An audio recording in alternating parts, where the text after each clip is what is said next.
Hello, hi, my name is Patricia Fitzgerald and I am an artist and I'm based in Dublin in Ireland. This is a bit different to my usual videos that I put up on YouTube. This is about my cancer journey, which I'm just beginning. And I guess I want to share it with people in the hope that it can help other women and men who are going through this process. It comes out of the blue at you. You don't expect it, you never think it'll be you, and it's quite overwhelming. And so I'm just going to share with you my story and how this came about for me. I was diagnosed on the 24th of September 2021. I had, before, in August, I had noticed a breast abnormality with my nipple. My nipple started to kind of just was irritated at first, and then it started to retract. I thought it was an irritation from a bra or something, and I didn't kind of do anything about it. And plus my mum was sick at the time, and my mum was staying here with me, and we had a lovely time here during August, the beginning of August, and sadly she passed away very peacefully in her sleep on the 9th of August. So it was a really, really difficult, I don't cry now, but it was a really difficult time. But anyway, after the funeral was the Thursday, and on the Monday I went to the doctor. I said I better go and get this thing checked out. And I went to the doctor and he said, you know, it's probably nothing to be worried about. This can happen in perimenopausal women. So I thought, okay, that's okay. I knew I'd been really tired. I wasn't sure if it was grief and you know, I had a lot of other stuff going on with my dad as well. So I just put it down to stress really. But he said it should be okay, but I'm going to refer you to the hospital anyway. And then on the 11th of September, I got an appointment to go to the hospital and to have a physical examination. So that day I went, and the consultant didn't really like the look of it. So she said to me to come back the following week, and that week I was going to have a mammogram, an ultrasound and a biopsy. So there was a wait obviously for that week, and then I went back for the mammogram, which I was terrified about because I wasn't getting mammograms. So, you know, ladies, do get checked, do get it done. You know, as much as you don't like it, it actually doesn't hurt. It doesn't hurt, it's uncomfortable. There's a little bit of pressure, but it doesn't hurt. It really doesn't. And I was terrified. I would have been very reluctant to go, to be quite frank. I'd go now. And so then the ultrasound doesn't hurt at all. That's just a gel that goes over you. You know, it's fine. And then immediately they did the biopsy because I could see that there was something there. And the biopsy, it's not that bad. They put like a numbing gel on you, and they put an injection so that you don't feel it. But it is, they were so nice. They talk you through it, and they were chatting, so you're kind of distracted chatting to them. And it's really quick, it's over really quick. And it's like it's like being stapled. So there's a bit like, it's like a staple gun, so there's kind of a noise, but you don't feel it, it's fine. I was a little bit sore after it, and there's a little bit of bruising after it, but that's okay. And so then I had to wait another week. So there's a lot of waiting in this game. I had to wait another week, and then I was called back on the 24th of September, and that's when I got my diagnosis to say that I have stage 3 breast cancer, and it's also gone into a couple of the lymph nodes. So, you know, it was, gosh, I kind of knew when I went back, and my ex-husband kindly came with me. I think he was more floored than I was. I kind of knew. I knew I was really tired, and I knew something wasn't right. So in a way I was kind of, I wouldn't say relieved, but at least I knew what was wrong. And now I can start to do something about it. And thank God it's stage 3. Stage 4 would be terminal, so but people live with stage 4 for a long time too, so you know, life is terminal, eh? So that was that week, and then that day they were so kind. I'm just going to actually plug in my phone here because I didn't plug it in and the battery's going to go. But they were so kind. Sorry. They were so kind, and they chatted to me. You know, that's the day when I got the diagnosis. They sat with me and they were just, you know, any questions that you wanted to ask, and they were just very empathetic, which was lovely.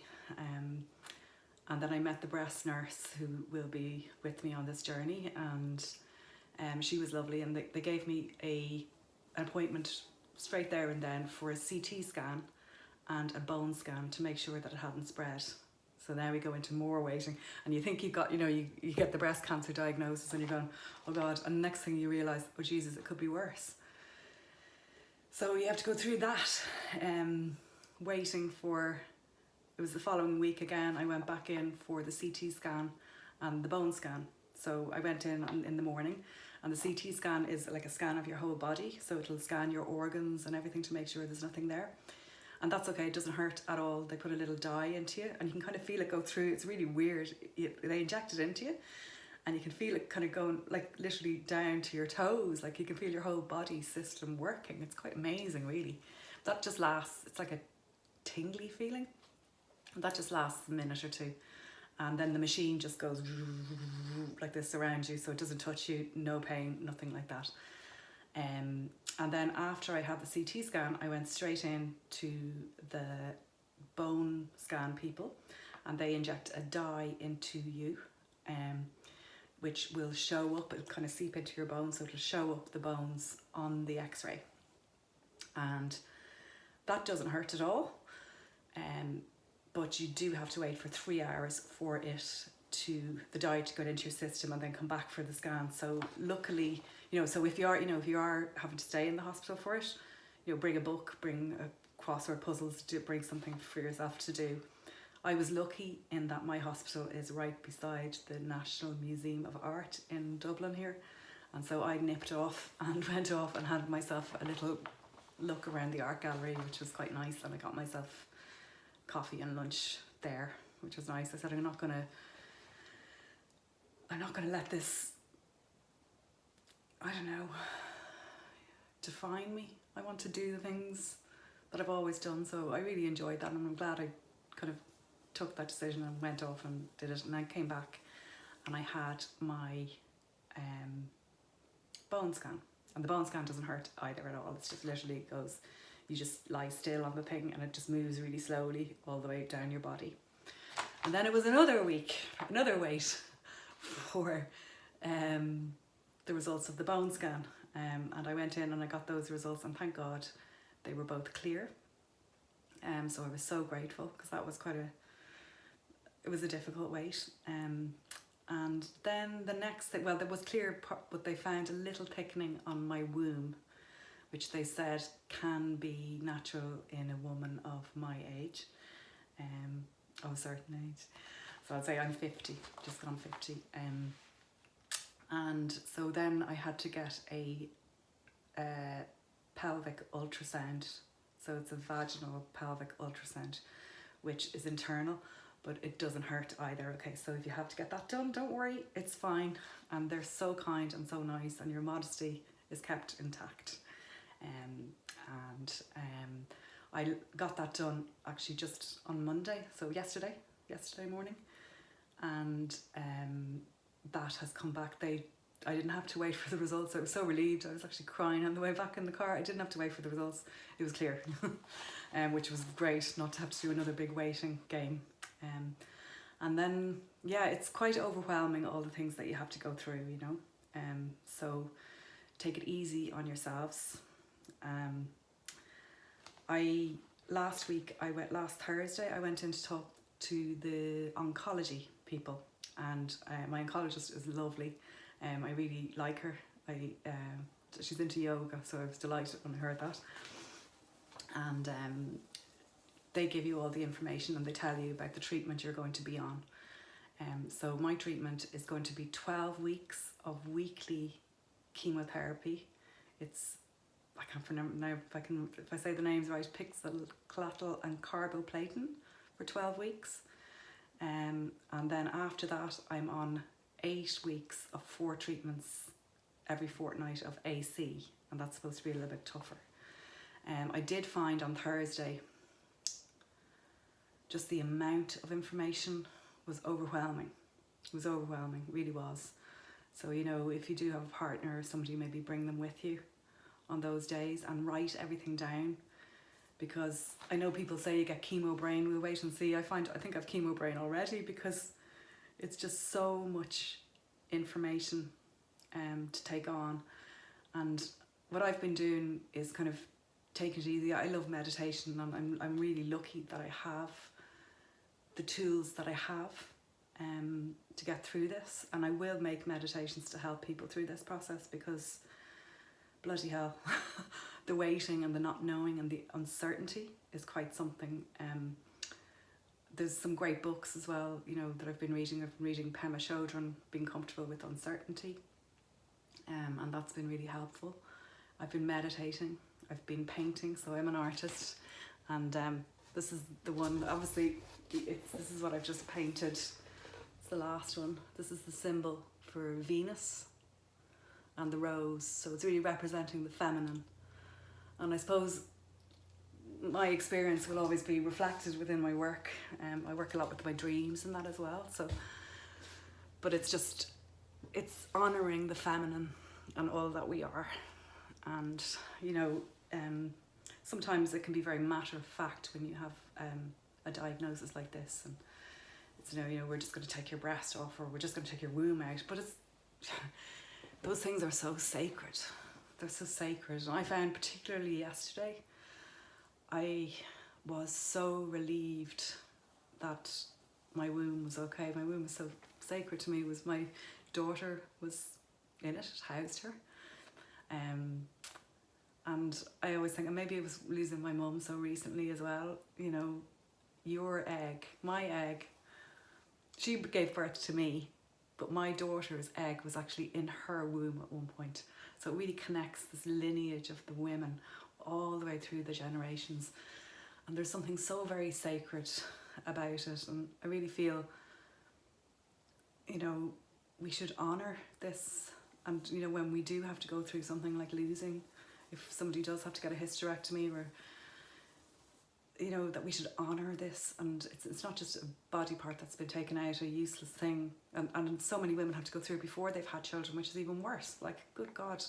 And having to go through this and harvest their eggs and everything. Like, you hear so many stories. I'm blessed in that I've had my daughter already, and I'm really grateful. But still, I wouldn't... yeah, my womb is one thing. I'm very attached to it. So we are with all our body parts, I guess. But yeah, it's just such a sacred thing. And I think, you know, if it's the case that you do have to go through that process, like, really honour what it is and do something to honour it, it's more than just a physical thing, it's a spiritual thing, it's deep within the psyche, it's deep within you. And that needs to be respected and to be honoured and to be cared for. So that's what I think about that. I hope I'm helping now. I'm probably blathering on. I feel I'm overwhelmed even telling this story. My gosh. I've been learning so much. My gosh, I've been doing, I'll do different videos on this because it's just going to get too long, but I've been learning, you know, about the side effects of chemo and that. You know, mouth ulcers and your nails and obviously your hair. I had long hair up to 2 weeks ago, and I went and got a short kind of pixie cut on sides so that it's not too traumatic going from long hair to bald. And plus I think it'll be easier. My daughter's 16, so it might be easier transition for her to see me go short, and then you know, when the time comes, I think after probably about, they reckon after the second, third chemo, the hair will start to come out, and I'm just going to shave it. I don't like the idea of pulling bits of my hair all coming out. I'd rather shave it. And I am so lucky to have such brilliant friends. So I have a lovely friend who's going to bring me to do that. And she's going to show me, she's been through this and she's going to show me how to tie turbans. So I'm going to be like a goddess with the turbans and funky earrings and everything. Sure, you can only do your best and make it the best that you can make it. And people are so good. That's one gift of cancer. It's like people come out of the woodwork. I've had people come into my studio, people I don't even know sometimes, are giving me like crystals filled with Reiki, and just, oh my God, people have been so kind. I've got so many gifts, and it's like Christmas. It's great. You get loads of things. I got beautiful skincare things, and oh my gosh. And I'll do a video on all of that because it's too much. But what I would say is, when you're initially diagnosed, is, you know, just go really easy on yourself and feel the feelings that you're feeling. You know, I've cried buckets. I stay positive, but when I feel, you know, I stay positive, and I do try to look on the bright side of things, and that's my nature, I suppose. I can get into my moments where I start spiral thinking into the negative, but I can catch myself now before I go too far down that rabbit hole. I'm finding I don't have a TV. I haven't had a TV for 10 years, and I tend not to listen to the news or any of it, particularly at the moment, because it's just overwhelming, and the amount of mixed messaging and stress that's caused by that. So I would really recommend to stay away from that as much as possible, and stay away from negativity as much as possible. I even watched, what did I watch on Netflix the other night? I never watched Netflix. I decided that I was going to treat myself and relax, and people say, oh, we're always talking about Netflix. So I watched The Maid. Is it Maid? M-A-I-D? It was brilliant. The one with Andy McDowell. It was absolutely brilliant, now I have to say, as a drama. But Jesus, it was depressing. And I tend to take it all in, and I was so down after it. And I didn't realise what it was. I was going, why am I so down? And also I had gone onto a breast cancer group on Facebook, and I was looking through all the posts, and of course I was seeing all the things that could go wrong, and I was, oh my God, it was just overwhelming. So I would say, you know, keep away from that. Learn what you can in order to help yourself. Okay, and that's what you can do. That's where your power. You feel very out of control, you know. So I'm kind of looking at my diet, and I'm improving my diet. I stopped smoking. I did smoke. I have,